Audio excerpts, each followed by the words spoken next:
فيرادي المنطقة باندونسي بتوضج من المدرب شنتيون ديات تور بسورية كبرى اندونزي تستاتي وتهول كزاج اتاتران شنتيون توهر ثلاث فرق دوفيت وهيدت لكزاج.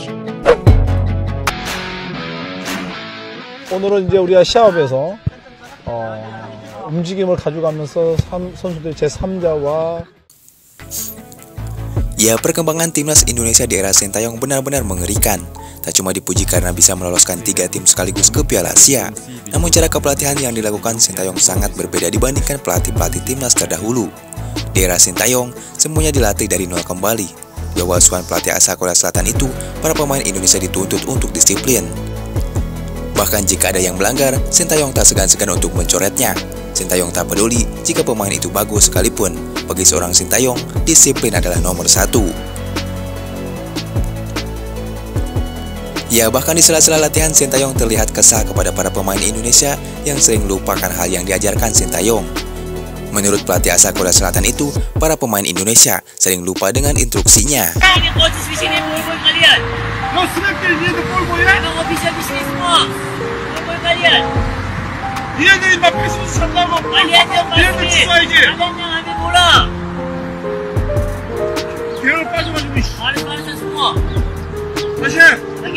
Memang cara melatih Sintayong sangat keras, namun di balik kerasnya latihan Sintayong, kini anak asuhannya mempunyai kekuatan fisik yang sangat bagus. Bahkan gelandang bertahan timnas Indonesia Mark Klok secara terbuka mengakui gaya melatih Sintayong sangat keras dan galak. Itu diungkapkan pemain berdarah Belanda tersebut. Di beberapa tempat seperti Korea Selatan, kita tahu lingkungan sepak bola di sana sangat disiplin. Itu juga yang dibawa coach Sintayong ke Indonesia, selain kemampuan bertanding secara tim play. Ada satu kesamaan Shin dengan Park Hang-seo, mereka galak. Ini adalah gaya umum pelatih Korea, karena mereka selalu berharap banyak dan ingin mencapai tujuan mereka dengan cara yang terbaik, ujar Mark Klok. Ya, tak cuma Mark Klok, penyerang timnas Indonesia Dimas Derajat bahkan mengambil sempat kaget dengan pola latihan yang diberikan Sintayong pada awal-awal pertamanya. Mantan pelatih timnas Korea Selatan di Piala Dunia 2018 itu benar-benar menggembleng pemain dengan keras. Pertama saya kaget 2-3 hari awal latihan, terus mulai terbiasa. Sekarang sudah terbiasa dengan gayanya melatih Coach Shin, ujar Dimas Derajat.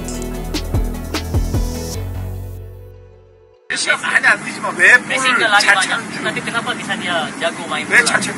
Kenapa? Walaupun berdiri diam, dia bukan cuma lihat bola, terus di sekitarnya ada apa? Makanya ketika dapat bola, mau kontrol bola atau mau passing dengan satu sentuh, itu yang berpikir gitu. Nah, coba kalian nonton aja pertandingan Messi seperti apa. Cuma di era Sintayong, pemain Indonesia pull abroad.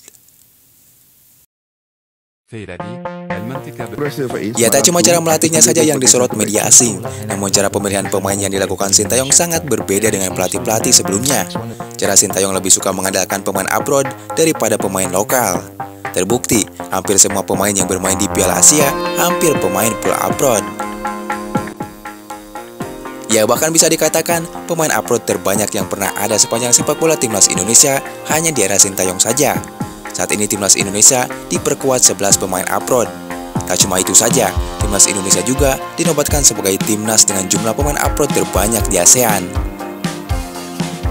Itu pun akan terus bertambah, apalagi seperti Nathan Joaon dan Tom Haye masih dalam proses naturalisasi.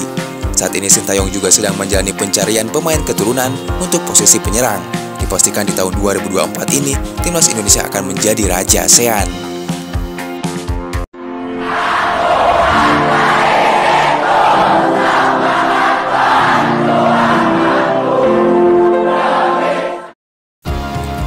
Ya, bahkan media asal Irak, Iraqi Football Gallery, tak segan-segan memprediksi timnas Indonesia bakal lolos ke Piala Dunia 2026. Media Irak itu menilai Garuda mampu merebut 1 kursi dari total 8,5 tiket untuk wakil Asia di Piala Dunia 2026 yang akan digelar di Meksiko, Amerika Serikat, dan Kanada tersebut.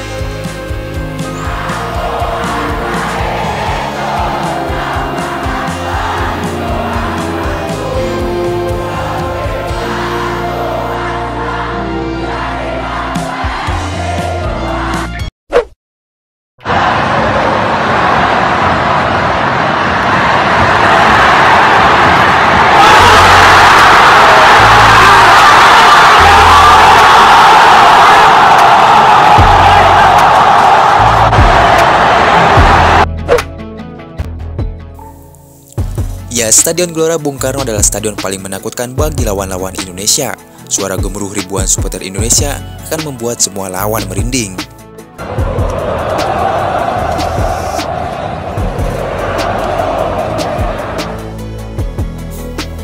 Jelas, media Vietnam menilai pelatih Philippe Troussier bakal mendapat tekanan besar saat melawan timnas Indonesia di kualifikasi Piala Dunia 2026. Duel Indonesia versus Vietnam pada laga ketiga kualifikasi Piala Dunia 2026 akan digelar di Stadion Utama Gelora Bung Karno, Jakarta pada 21 Maret 2024. Dipastikan ribuan supporter Indonesia akan memenuhi Stadion GBK saat laga melawan Vietnam nanti.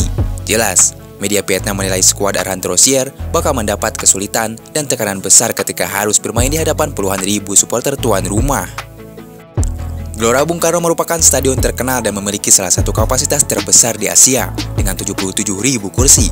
Yang perlu diperhatikan adalah efek suara yang mengerikan di dalam stadion, ujar media Vietnam.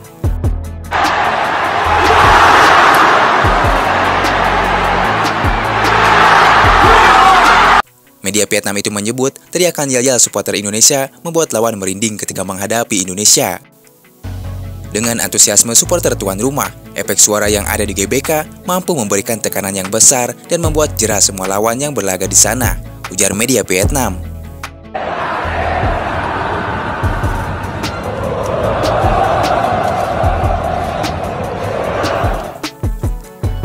Ya, sementara itu Vietnam sebenarnya punya catatan bagus saat masih dipimpin pelatih Park Hang-seo. Mereka tak pernah kalah saat menghadapi Indonesia, termasuk saat bermain di GBK. Golden Star bahkan mampu menahan imbang Indonesia 0-0 pada laga terakhirnya di Stadion GBK pada semifinal leg pertama Piala AFF 2022 lalu. Namun kini, sejak ditangani pelatih baru, skuad Vietnam mengalami ketidakseimbangan.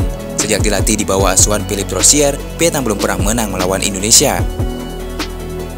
Bahkan Vietnam arahan Troussier dipaksa menelan kekalahan 0-1 dari Indonesia di fase grup Piala Asia 2023 pada 19 Januari 2024. Vietnam tentu bertekad membalas kekalahan tersebut. Namun Indonesia di bawah kendali Sintayong juga sedang menanjak usai lolos babak ke-16 besar Piala Asia 2023. Ya, pasukan Garuda makin percaya diri memeragakan permainan menyerang saat menghadapi tim-tim top Asia. Itu buktikan saat melawan Irak, Jepang, dan Australia. Meski kalah, Indonesia mampu memberikan perlawanan sengit dan menghasilkan sederet peluang emas. Selain itu, penampilan di depan publik sendiri tentu akan jadi motivasi tambahan bagi timnas Indonesia untuk merebut kemenangan perdana demi menjaga asa melaju ke babak ketiga kualifikasi Piala Dunia 2026.